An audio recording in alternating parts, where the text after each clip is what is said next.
വൈദ്യുതി ചാർജ് വർദ്ധിപ്പിച്ച് ജനങ്ങളെ കൊള്ളയടിക്കുന്ന പിണറായി സർക്കാരിനെതിരെ ഇരിട്ടി ബ്ലോക്ക് കോൺഗ്രസ് കമ്മിറ്റിയുടെ നേതൃത്വത്തിൽ ഇരിട്ടി വൈദ്യുതി ഭവനിലേക്ക് മാർച്ച് നടത്തി. KPCC member advocate U Mohanan march ഉദ്ഘാടനം ചെയ്തു.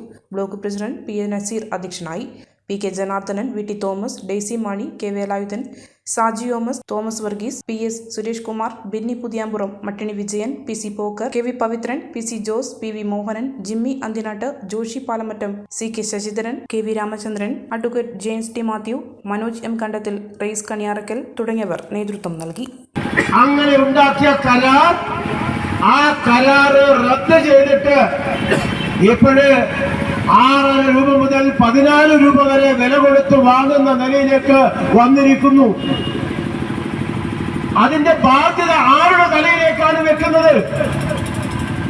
5 തവണ വൈദ്യുതി ചാർജ് വർദ്ധിപ്പിച്ചപ്പോൾ അതുവഴി കേരളത്തിലെ സാധാരണക്കാരുടെ ജനങ്ങളുടെ തലയിലേക്ക് 7,500 കോടിയുടെ ബാധ്യതയാണ് ഉണ്ടാക്കിയിട്ടുള്ളത്.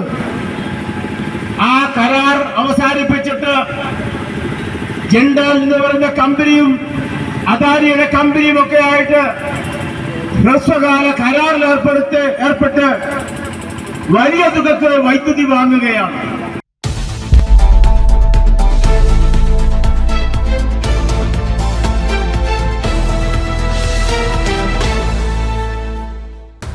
ഓരോ നിർമ്മിതികളിലും വ്യത്യസ്തതയുണ്ട്.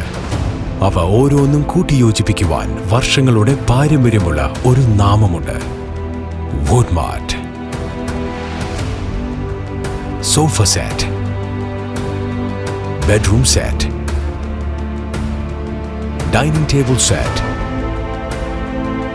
Wardrobe and cot, fancy light തുടങ്ങി ഒറ്റ നിലയിൽ നോക്കത്താ ദൂരത്ത് ഫർണിച്ചറുകളുടെയും ഏറ്റവും വലിയ വ്യാപാര സമുച്ചയം.